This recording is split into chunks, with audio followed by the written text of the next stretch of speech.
ಶಿಗ್ಗಾಂವ್ ಮತಕ್ಷೇತ್ರದ ಮತ್ತೊಬ್ಬರು ಅಭಿಪ್ರಾಯ ತಿಳಿಸ್ತಾರೆ ನೋಡ್ರಿ, ಇರ್ಷಾದ್ ಅಹಮದ್ ಫಾರೂಕಿ. ಅವ್ರೇನು ಅಭಿಪ್ರಾಯ ಹೇಳ್ತಾರೆ, ಯಾವ ಅಭ್ಯರ್ಥಿ ಇಲ್ಲಿ ಗೆಲ್ಲಬೇಕು ಶಿಗ್ಗಾಂವ್ ಕ್ಷೇತ್ರದಲ್ಲಿ, ಎಂಥವ್ನು ಇರಬೇಕು, ಯಾವ ಪಕ್ಷದವನು ಇರಬೇಕು, ಯಾವ ಅಭ್ಯರ್ಥಿ ಶಿಗ್ಗಾಂವ್ ಸುಧಾರಣೆ ಮಾಡ್ತಾರೆ, ಇನ್ನು ಅವ್ರ ಬಾಯಿಂದ ಕೇಳುವಂತು. ಈ ಕ್ಷೇತ್ರ ದೊಡ್ಡ ದೊಡ್ಡ ವ್ಯಕ್ತಿಗಳನ್ನು ಕೊಟ್ಟಿರ್ತಕ್ಕಂಥ ಕ್ಷೇತ್ರ. ಈ ಕ್ಷೇತ್ರದಿಂದ ಸುಮಾರು ನಿಜಲಿಂಗಪ್ಪ ಅವರು ಒಂದು ಸಲ ಇಲ್ಲಿಂದ ಮುಖ್ಯಮಂತ್ರಿ ಆಗಿದ್ದಾರೆ. ಇಲ್ಲಿಂದ ಬಸವರಾಜ ಬೊಮ್ಮಾಯಿ ಅವರು ಮುಖ್ಯಮಂತ್ರಿಗಳಾಗಿ ಆಯ್ಕೆಯಾಗಿರ್ತಕ್ಕಂಥ ಕ್ಷೇತ್ರ ಇದು. ಈ ಕ್ಷೇತ್ರದಲ್ಲಿ ಸುಮಾರು 35% ಮುಸಲ್ಮಾನ್ ಇರುವಂಥ ಕ್ಷೇತ್ರ ಇದು. ಇಡೀ ಕರ್ನಾಟಕದೊಳಗೆ ಮುಸಲ್ಮಾನರ ಜನಸಂಖ್ಯೆ ಇರೋದು 14%, 14ರಿಂದ 15% ಇದಿದೆ ಜನಸಂಖ್ಯೆ. ಆ ಆಧಾರ ಮೇಲೆ ನೋಡಿದರೆ ಸುಮಾರು 35ರಿಂದ 36 ಜನ ಮುಸ್ಲಿಂ ಶಾಸಕರಾಗಿ ಆಯ್ಕೆ ಬೇಕಾಗಿರ್ತಕ್ಕಂಥ ನಮ್ಮ ಕರ್ನಾಟಕ ರಾಜ್ಯದಲ್ಲಿ ಆಯ್ಕೆ ಆಗ್ತಿರೋದು ಬರೀ 9 ಶಾಸಕರು. ಇಂಥ ಪರಿಸ್ಥಿತಿ ಒಳಗೆ ಯಾರ ಎಷ್ಟು ಜನಸಂಖ್ಯೆ ಅಷ್ಟು ಭಾಗ ಅಧಿಕಾರ ಅಂಥೇಳಿ ಏನು ಸ್ಲೋಗನ್ ಕಾಂಗ್ರೆಸ್ನವ್ರು ಕೊಡ್ತಾ ಇದ್ದಾರೆ, ಆ ಸ್ಲೋಗನ್ ಪ್ರಕಾರ ಇದು ಒಂದು ಒಳ್ಳೆಯ ಕ್ಷೇತ್ರ. ಮುಸಲ್ಮಾನರಿಗೆ ಅವರ ರಿಪ್ರೆಸೆಂಟೇಷನ್ ಏನಿದೆ ಇರೋದಕ್ಕಿಂತ ಬಹಳ ಕಡಿಮೆ ಆಗಿರ್ತಕ್ಕಂಥ ರಿಪ್ರೆಸೆಂಟೇಷನ್ ಕರ್ನಾಟಕದೊಳಗೆ ಅಷ್ಟೇ ಅಲ್ಲ, ಇಡೀ ಭಾರತದೊಳಗೆ ಈ ಪರಿಸ್ಥಿತಿಯನ್ನು ಮುಸಲ್ಮಾನರು ಫೇಸ್ ಮಾಡ್ತಾ ಇದ್ದಾರೆ. ಇಂಥ ಪರಿಸ್ಥಿತಿ ಒಳಗೆ ಮುಸಲ್ಮಾನರಿಗೆ ಇರುವಂಥ ಇಂಥ ಒಂದು ಒಳ್ಳೆಯ ಕ್ಷೇತ್ರದಲ್ಲಿ ಮುಸಲ್ಮಾನರಿಗೆ ಇದು ಭಾಗಿದಾರಿ ಕೊಡಲಿಲ್ದಂಗೆ ತಪ್ಪಿಸಿಬಿಟ್ರೆ ಮುಸಲ್ಮಾನರ ರಿಪ್ರೆಸೆಂಟೇಷನ್ ಏನಿದೆ ಅದು ಇನ್ನೂ ಕಡಿಮೆ ಆಗಿ ಆಮೇಲೆ ಬರ್ತಾ ಮೊದಲು 15 ಇದ್ದರು, 10 ಬಂತು, 9 ಬಂತು, 5 ಬಂತು, 4 ಬಂತು. ಈ ಪರಿಸ್ಥಿತಿಗೆ ಇವರನ್ನು ಮುಖ್ಯವಾಹಿನಿಂದ ತಳ್ಳುವಂಥ ಪರಿಸ್ಥಿತಿಗೆ ಬಂದುಬಿಡ್ತಾರೆ. ಅದರಿಂದ ನಾನು ಹೇಳ್ತೀನಿ, ಇಲ್ಲಿ ಮುಸಲ್ಮಾನರಿಗೆ ಕೊಡೋದು ಒಳ್ಳೆಯ ಒಂದು ಸ್ಟ್ಯಾಂಡ್ ಅಂತೇಳಿ ನನ್ನ ಅಭಿಪ್ರಾಯ. ಈಗ ಕರ್ನಾಟಕ ರಾಜ್ಯ ಕಂಡ ಅಪರೂಪದ ರಾಜಕಾರಣಿ ದಿವಂಗತ ನಿಜಲಿಂಗಪ್ಪನವರು.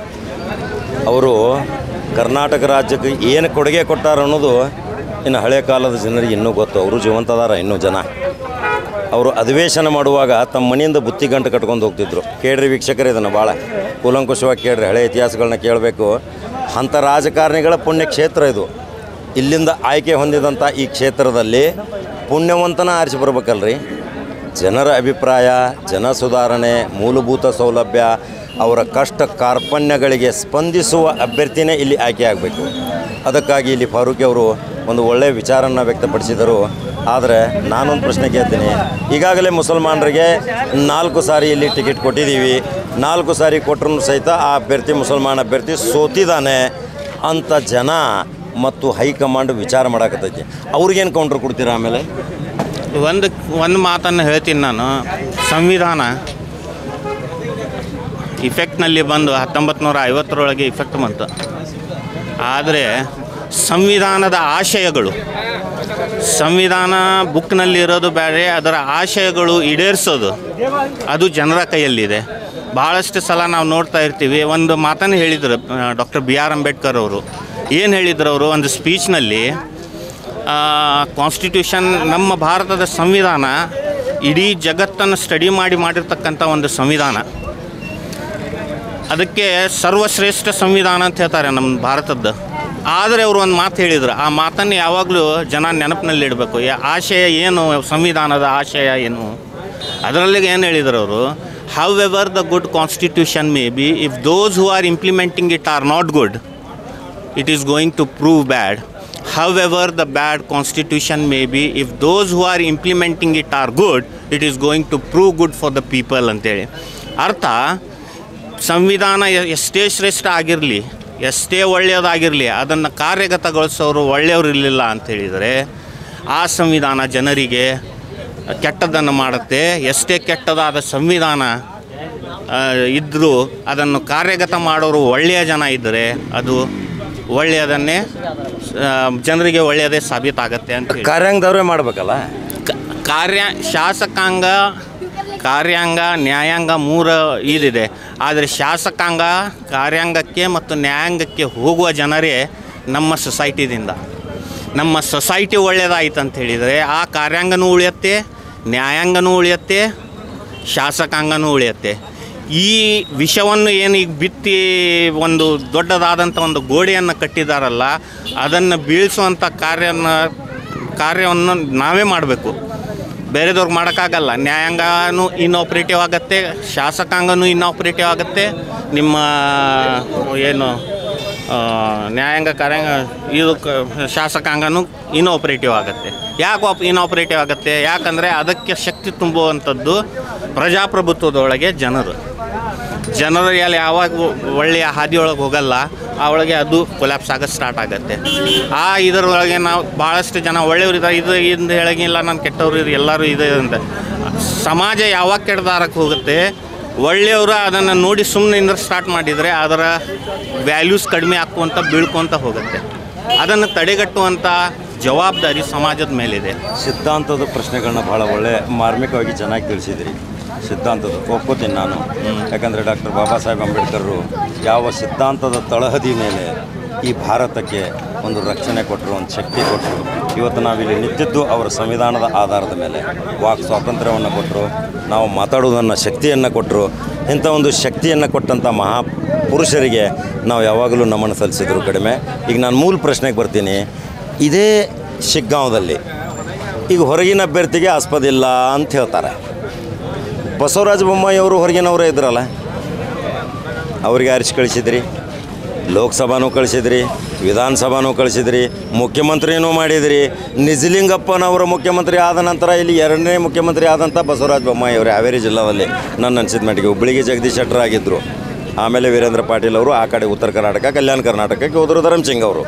ಈಗ ಮೂಲ ಪ್ರಶ್ನೆ, ಇಲ್ಲಿ ಹೊರಗಿನ ಅಭ್ಯರ್ಥಿ ಬೈ ಚಾನ್ಸ್ ಏನಾದರೂ ಹೈಕಮಾಂಡ್ದವರು ಶಿಗ್ಗಾಂವಿ ಮತಕ್ಷೇತ್ರಕ್ಕೆ ಇವನೇ ಅಭ್ಯರ್ಥಿಯಪ್ಪ ಅಂತ ಹೊರಗಿನ ಅಭ್ಯರ್ಥಿನ ಕಳಿಸಿದರೆ ಅವಾಗೇನು ತೀರ್ಮಾನ ತಗೋತೀರ ತಾವು?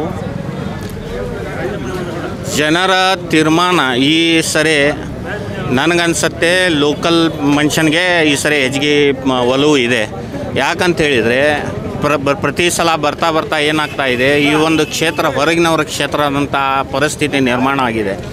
ಇಲ್ಲಿಯೂ ಭಾಳಷ್ಟು ಜನ ತಮ್ಮ ಜೀವನನ ರಾಜಕೀಯ ಒಳಗೆ ಅಳವಡಿಸ್ಕೊಂಡಿದ್ದಾರೆ, ಸಮಾಜ ಸೇವೆ ಒಳಗೆ ಅಳವಡಿಸ್ಕೊಂಡಿಲ್ಲ. ಹೊರಗಿನ ಅಭ್ಯರ್ಥಿಯನ್ನು ನೀವು ಈಗಾಗಲೇ ಆರಿಸಿ ಕಳಿಸಿದ್ದೀರಲ್ಲ, ಅದಕ್ಕೆ ಏನು ಮಾಡೋಕ್ಕಾಗಲ್ಲ. ರೂಢ ನೀವು ಮಾಡಿದವರಲ್ಲ, ಅದೇ ದೊಡ್ಡ ದುರ್ದೈವ. ಹೇಳಂಗಿಲ್ಲ, ರೂಢ ಮಾಡಿದವ್ರು ನೀವಲ್ಲ. ನಾನು ಇದು ಹೇಳಲ್ಲ, ಜನ ಬರ್ತಾ ಇದ್ದಾರೆ. ಅದೇ ದೊಡ್ಡ ದುರ್ದೈವ. ಅದನ್ನೇ ಹೇಳಿದೆ ನಾನು. ಈ ಸಾರಿ ಏನು ತೀರ್ಮಾನ? ನಮ್ಮ ಸುಧಾರಣೆ ಇಲ್ಲ ಅಂತ ಹೇಳಿದ್ರೆ ಪ್ರಜಾಪ್ರಭುತ್ವದ ಎಲ್ಲ ಕಂಬಗಳು ವೀಕ್ ಆಗ್ತಾವಂತೆ. ಅದನ್ನೇ ಹೇಳಿದೆ. ಏನು ತೀರ್ಮಾನ ತಗೋತೀರಾ? ಈ ಸರಿ ನಮ್ಮ ತೀರ್ಮಾನ ಏನಿದೆ, ಈ ಸರಿ ಲೋಕಲ್ ಅಭ್ಯರ್ಥಿನೇ ಆಗಬೇಕು. ಲೋಕಲ್ ಅಭ್ಯರ್ಥಿ ಆಗಲಿಲ್ದಂಗೆ ಬೇರೆ ಅಭ್ಯರ್ಥಿ ಆದರೆ ನಾವು ಸಪೋರ್ಟ್ ಮಾಡಲ್ಲ. ಇದು ಒಂದು ಸ್ಪಷ್ಟವಾದ ಸಂದೇಶವನ್ನು ನಾವು ಕೊಡ್ತೀವಿ.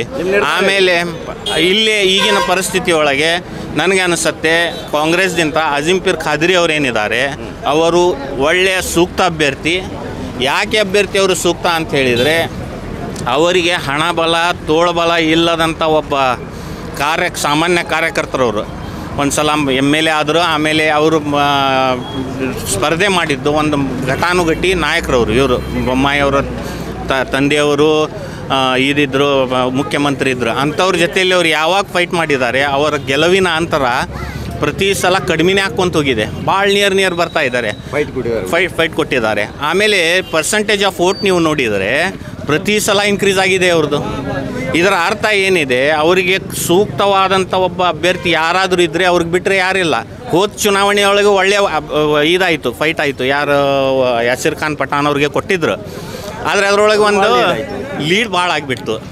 ಅದರಿಂದ ಏನು ತೋರಿಸ್ಕೊಡುತ್ತೆ, ಇವ್ರದ್ದು ಬೇರೆ ಕೌಮಿನ ಜನರ ಬೆಂಬಲ ಏನು ಅಜೀಂ ಪೀರ್ ಖಾದ್ರಿ ಅವ್ರಿಗಿದೆ, ಆ ಬೆಂಬಲ ನನಗನ್ಸುತ್ತೆ ಬೇರೆದವ್ರಿಗೆ ಯಾರಿಗಿಲ್ಲ. ಅವರಲ್ಲಿ ಒಂದು ಜಾತಿ ಅನ್ನೋದಿಲ್ಲ, ಈ ಧರ್ಮ. ಯಾರು ಬಂದ್ರೂ ಅವರು ನಿಂತು ಜನರಿಗೆ ಮಾತಾಡಿಸ್ತಾರೆ. ದಾರಿ ಹೋಗ್ಬೇಕಾದ್ರೆ ನೋಡಿದ್ರೆ ಅಂತ ಹೇಳಿದ್ರೆ ನಿಂದ್ರಿಸ್ತಾರೆ. ಇವನ್ ಅವರು ಅಧಿಕಾರ ಒಳಗಿಲ್ಲ ಅಂದರೂ ಸತತ 20 ವರ್ಷ ಜನರ ಕೂಟಾಗ ಅವರು ಬೆರೆತ್ಕೊಂಡು ಇದ್ದಾರೆ. ನನಗನ್ಸುತ್ತೆ ಅವರು ಸೂಕ್ತ ಅಭ್ಯರ್ಥಿ. ಕಾಂಗ್ರೆಸ್ನವರು ಅದನ್ನು ನನಗನ್ಸುತ್ತೆ ಅವರು ಲೋಕಲ್ ಏನಾದರೂ ಸರ್ವೆ ಮಾಡಿದರೂ ಅವ್ರಿಗೆ ಅದೇ ಹೊರಗೆ ಇದು ಬರುತ್ತೆ, ಬೇರೆ ಬರೋಕ್ಕೆ ಸಾಧ್ಯನೇ ಇಲ್ಲ. ನಾವು ಯಾಕಂದ್ರೆ ಇಲ್ಲೇ ಹುಟ್ಟು ಬೆಳೆದವ್ರು ನಾವು. ನನಗನ್ಸುತ್ತೆ ಅವ್ರಿಗೆ ಕೊಡಬೇಕು. ಇಲ್ಲ ಅಂತ ಇದ್ದರೆ ಮತ್ತೆ ನೋಡಿ, ಹೋದ ಸಲ 35,000 ಅಂತರ ಹೆಚ್ಚಿಗೆ ಆಗಿಬಿಡ್ತು. ಈಗ ಸರಿ ಲಾಸ್ಟ್ ಟೈಮ್ ಒಂದು ಇದಿತ್ತು, ಒಂದು ಏನು ಹೇಳ್ತೀರಿ ನೀವು, ಗಾಳಿ ಮೋದಿದಲ್ಲ, ನಮ್ಮ ಕಾಂಗ್ರೆಸ್ ಗಾಳಿ ಇತ್ತು. ಆ ಒಳಗೆ ಎಲ್ಲ ಜಿಲ್ಲೆ ಒಳಗೆ ಕಾಂಗ್ರೆಸ್ ಬಂತು. ಇದ ಒಂದು ತಪ್ಪಿ ಹೋತು ನಮ್ದು. ನನಗನ್ಸತ್ತೆ ದುರ್ದೈವ ನಮ್ಮ ಕಾಂಗ್ರೆಸ್ನವ್ರದ್ದು ಅಂತ ಹೇಳ್ತೀನಿ ನಾನು. ಅಂದ್ರೆ ನಮ್ಮ ಲೋಕಲ್ ಕಾಂಗ್ರೆಸ್ನವ್ರದ್ದು ಹೋದ ಸಲ ಏನಾರು ಕೊಟ್ಟಿದ್ರೆ ಆ ಗಾಳಿ ಒಳಗೆ ಇವರು ತೀಲಿ ಬಿಡ್ತಿದ್ರು. ಅಂತಿಮವಾಗಿ ಈ ಸಾರಿ ನೀವು ಆಜಂಪೀರ್ ಖಾದ್ರಿಗೆ ಟಿಕೆಟ್ ಕೊಡಬೇಕು, ಕೊಡ್ಬೇಕು, ಹೌದು. ಅವರೇ ಗೆಲುವು ಸಾಧಿಸ್ತಾರೆ. ಗೆಲುವು ಸಾಧಿಸ್ತಾರೆ 100%. Thank you Farooqui.